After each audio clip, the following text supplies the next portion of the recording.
திருப்பதி ஏழுமலையான் பற்றிய ரகசியங்கள். திருப்பதி ஏழுமலையான் பற்றி நிறைய விஷயங்கள் நீங்கள் தெரிஞ்சிருப்பீங்க. ஆனால் நீங்கள் தெரிஞ்சிருக்காத பல ரகசியங்கள் பற்றி தான் இந்த வீடியோவில் நம்ம தெரிஞ்சுக்க போகிறோங்க. அதை பற்றி தெரிஞ்சுக்கிறதுக்கு முன்னாடி நீங்கள் இன்னும் சேனலை சப்ஸ்கிரைப் பண்ணலைன்னா மறக்காமல் சப்ஸ்கிரைப் பண்ணிக்கோங்க. பக்கத்தில் இருக்கக்கூடிய ஆல் பெல் சிம்பலையும் ப்ரெஸ் பண்ணிக்கோங்க. அப்போ தான் நான் போடுற வீடியோ உடனுக்குடனே உங்களுக்கு நோட்டிஃபிகேஷன் ஆகும். இப்போ நம்ம வீடியோக்குள்ளே போகலாம் வாங்க.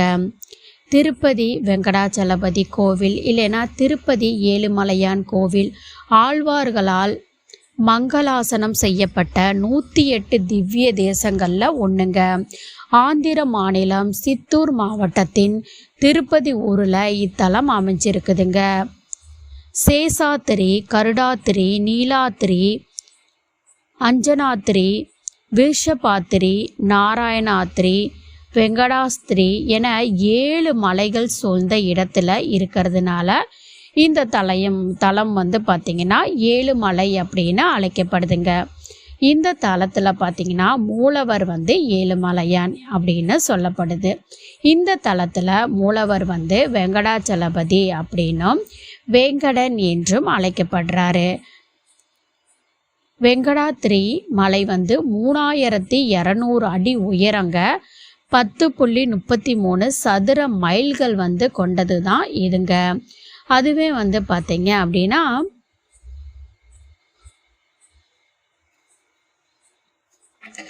ரகசிய ஊர் நம்ம என்ன அப்படின்னு பார்த்தீங்கன்னா பாலாஜிக்கு தேவையான அனைத்து அபிஷேக பொருட்களுமே இது நாள் வரைக்குமே யாருக்குமே சொல்லப்படாத கிராமத்தில் இருந்து தான் வருதாங்க.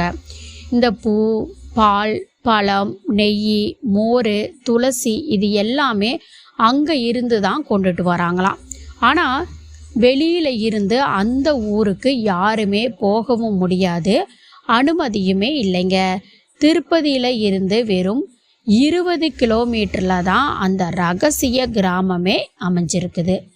அதே மாதிரி கருவறை அப்படின்னு எடுத்துக்கிட்டிங்கன்னா கோயிலோட கருவறை சிலையை வச்சு வழிபடுறது தான் ஐதீகம். ஆனால் இந்த கோவிலில் இருக்கக்கூடிய திருப்பதி கருவறைக்கு வலதுபுறமாக இருந்து தான் இறைவர் தரிசனம் தராருங்க. அதுவே திருப்பதிக்கு மொட்டைக்கும் ஏன் ஃபேமஸ்ஸு, திருப்பதி போனால் மொட்டை அடிக்கிறது அப்படின்றது எல்லாருமே அறிஞ்ச ஒன்று தாங்க. திருமலை அவருடைய இளமை காலத்தில் ரொம்ப அழகாகவுமே அதே நேரத்தில் நீண்ட அழகான தலைமுடியையும் வச்சிருக்கக்கூடிய கடவுளாகவுமே இருந்தாராங்க. பூமிக்கு கொஞ்ச நாள்லே அவருக்கு கொஞ்சம் முடி கொட்ட ஆரம்பிச்சிருச்சான். இதை பார்த்த அவரோட பக்த காந்தர்வ இளவரசி நீலாதேவி தன்னோட தலைமுடியை கொஞ்சமாக வெட்டி தன்னுடைய கடவுளுக்கு கொடுத்தாங்களாமா. அதை மகிழ்ச்சியோட ஏற்றுக்கொண்ட திருமால் தன்னுடைய வரம் வேண்டி திருப்பதி ஸ்தலத்தில் மொட்டையிட்டு வேண்டிக் கொள்கிறவங்க எல்லாருக்குமே வேண்டியதை தருவேன் அப்படின்னு சொல்லியிருக்காரு. லட்டுக்கு மட்டும் இல்லாமல் மொட்டைக்கும் ஃபேமஸான இடம் தாங்க திருப்பதி. இப்போ இந்த மொட்டை போடுறது ஏன் அப்படிங்கிறத நீங்கள் தெரிஞ்சுக்கிட்டீங்க. அதே மாதிரி கடவுளோட கற்ப கிரகத்தில் நிற்காம நீண்டு ஒலிக்கக்கூடிய கடல் அலைகள் என்பது பல ஆண்டுகளாக பக்தர்களாலும் மக்களாலுமே நம்பப்படுதுங்க. அதே பார்த்திங்கன்னா அணையவே அணையாத விளக்கு இருக்குதுங்க. திருப்பதியில் பார்த்திங்கன்னா கடவுளுக்கு முன்னால் ஏற்றி வச்சிருக்கக்கூடிய விளக்குகள் எப்போதுமே பார்த்திங்கன்னா எரிஞ்சிக்கிட்டே தான் இருக்குமாங்க. இந்த விளக்குகளை எப்போதுமே யார் ஏற்றினார்கள் அப்படிங்கிறது இது வரைக்குமே யாருக்குமே தெரியாத ஒரு உண்மையாக இருக்குதுங்க. அதே மாதிரி பார்த்திங்கன்னா இந்த திருப்பதி ஏழுமலையான் சிலை பின்புறமாக எப்போதுமே ஈரம் கசிஞ்சுக்கிட்டே இருக்குமாங்க. ஏன் அப்படின்னு பார்த்தீங்கன்னா அதுக்கான காரணங்களை இன்னைக்கு வரைக்குமே அவங்களால கண்டுபிடிக்கவே முடியலைங்களாமா. ஆனால் கோவிலுக்குள்ளே இருக்கும் பூசாரி அந்த இடத்தை ஈரம் இல்லாமல் வச்சிருக்கிறதவே ஒரு வேலையாகவே வச்சுருப்பாங்களாமா.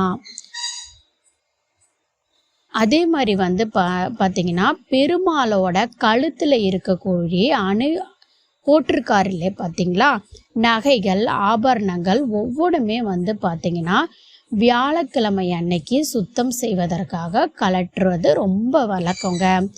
அப்படி சிலையில் கழுத்தில் இருந்தும் இதர பகுதியில் இருந்தும் கலட்டப்படும் அணிகலன்கள் எப்போதுமே வந்து பார்த்திங்கன்னா சூடாகவே இருக்குமாங்க. அந்த அளவுக்கு வந்து இது ரொம்பவுமே சக்தி வாய்ந்ததாக இருக்குங்க. நிறைய பேர் வந்து திருப்பதி கோவிலுக்கு நம்ம போயிருப்போம், போய் நம்ம வந்து வழிபட்டிருக்கவும் செஞ்சுருப்போம். நிறைய பேர் வந்து பார்த்திங்கன்னா புரட்டாசி விரதம் கூட வந்து இருப்பாங்க. இந்த புரட்டாசி பெருமாள் விரதத்தை பற்றியும் நம்ம கொஞ்சம் தெரிஞ்சுக்கலாங்க. புரட்டாசி மாதத்தில் சனிக்கிழமையில் ஸ்ரீ வெங்கடேச பெருமாளுக்கு படைப்பது தனியல் ஆகுங்க. வீடு வாசலை சுத்தம் செஞ்சு பூசை அறையில் விளக்கேற்றி படைக்கும் இடத்துல படையல் கோலம் போடணுங்க. தனியலுக்கு தேவையான அடிசில், எண்ணோதரை, புளி சாதம், மிளகு சாதம், தயிர் சாதம், தனியல் வடை, கொண்டைக்கடலை, சுண்டலோட வாழைக்காய் பொரியல், முருங்கைக்கீரை பொரியல், இதெல்லாம் நைவேத்தியங்கள் வந்து தயார் செய்யணுங்க. குத்து விளக்கில் 5 முகங்களோட நெய் தீபம் ஏற்றி கோலத்தின் இருபுறமுமே வைக்கணுங்க. குத்து விளக்குக்கு வந்து பார்த்திங்கன்னா குங்குமம் வச்சு துளசி மாலை அணியணுங்க. 3 நுனி வாழை இலைய விளக்கிற்கு முன்புறம் போட்டு நைவேத்தியங்களை இலையில பரிமாற வேணுங்க. ஒரு பாத்திரத்தில் தண்ணீரில் துளசியை கலந்து வையுங்க. தேங்காய், வாழைப்பூ, வெற்றிலைப்பாக்கு, சூடம், விபூதி, குங்குமம் இது எல்லாமே தட்டில் வச்சு தூப தீப ஆராதனை வந்து செய்து பெருமாளை கோவிந்தா கோவிந்தா அப்படின்னு நாமத்தோட புரட்டாசி சனிக்கிழமை ஸ்ரீ வெங்கடேச பெருமாளை வழிபடுறது நல்லதுங்க. இது புரட்டாசி சனிக்கிழமை மட்டும் கூட கிடையாதுங்க. உங்களால் முடிஞ்சுது அப்படின்னா நீங்கள் மற்ற நாட்களில் கூட இந்த சனிக்கிழமை நாட்களில் இந்த விரதத்தை நீங்கள் மேற்கொள்ளலாம். அது பெருமாளுடைய அருள் முழுமையாக உங்களுக்கு கிடைக்குங்க. பெருமாளுக்குரிய உகந்த அந்த உணவை கொடுக்கறது மூலிமா கண்டிப்பாக அவருடைய ஆசீர்வாதம் கண்டிப்பாக கிடைக்குங்க. அதே மாதிரி புரட்டாசி மாதத்தில் நிறைய பேர் வந்து அசைவம் வந்து சாப்பிட மாட்டாங்க. ஏன் சாப்பிடக்கூடாது அப்படிங்கிறது நிறைய பேர் வந்து ஒரு சந்தேகமாக இருக்கும். பெருமாளுக்கு ரொம்ப உகந்த மாதம் அப்படின்னா இந்த புரட்டாசி மாதங்க. அதனால பொதுவாக பலர் வந்து புரட்டாசி மாதத்தில் வந்து அசைவம் சாப்பிடாம இருப்பாங்க. ஆனால் புரட்டாசி மாதம் உண்மையாகவே அசைவம் சாப்பிடாம இருப்பதற்கு என்ன காரணம் அப்படின்னு உங்களுக்கு தெரியுமாங்க? அதாவது பொதுவாக புரட்டாசி மாதத்தில் கோவில்களையும் சரிங்க, காய்கறி கடைகள்லையும் சரிங்க கூட்டம் அலைமோதும். அசைவ கடைகளில் அந்த ஒரு மாதம் முழுவதும் ஓட்டி கொண்டே இருப்பாங்க. காரணம் புரட்டாசி மாதம் பெருமாளுக்கு ரொம்ப உகந்த மாதம் அப்படிங்கிறதுனால அந்த மாதம் முழுவதுமே அசைவம் சாப்பிடாமலோ சுத்தமாக இருப்பாங்க, விரதமும் மேற்கொள்ளுவாங்கங்க. இந்த புரட்டாசி மாதம் அசைவம் சாப்பிடாம இருக்கிறதுக்கு காரணம் என்னன்னா, இந்த புரட்டாசி மாதம் மட்டும் காலையில் வெயிலில் சூட்டுக்கு உருகி விடுவோம். அந்த அளவுக்கு வெயில் வந்து அடிக்கும். மாலை மழைக்கும் குளிருக்கும் உறைந்து விடுவோம். அப்படி வெயிலும் வெளுத்து வாங்கும், மழையும் சளைத்தது அல்லங்க, போட்டி போடும் அந்த அளவுக்கு. இடையில திண்டாடுவது ஜீவராசிகள் நாம் தாங்க. இந்த புரட்டாசி மாதத்தில் தட்பவெப்பநிலை அவ்வாறு தாங்க இருக்கும். அதனால அந்த மாதத்தில் நோய்கள் கூட நம்ம எளிதாக தாக்கும். மனிதர்களை மட்டும் இல்லைங்க, விலங்குகளையும் தான். அது மட்டும் இல்லாமல் சூரியனோட தன்மை கொஞ்சம் மங்கியே இருக்குங்க. இது போன்ற காலங்களில் அசைவம் சாப்பிட்றதுனால செரிமான கோளாறு, நோய் தொற்று இதெல்லாம் ஏற்படும்.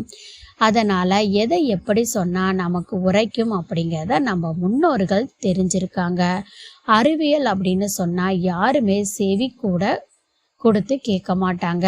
ஐயோ சாமி கண்ணை குத்தும் அப்படின்னு சொன்னால் பலரும் ஏற்பாங்க. இன்று வரைக்குமே எல்லாருமே அப்படிதாங்க இருக்காங்க. பெருமாள் என்ற பெயரில் அதை கடைபிடித்து கொண்டும் வராங்க. இந்த வீடியோ உங்களுக்கு பயனுள்ளதாக இருந்துச்சுன்னா மறக்காமல் சேனலை சப்ஸ்கிரைப் பண்ணிக்கோங்க. நன்றி.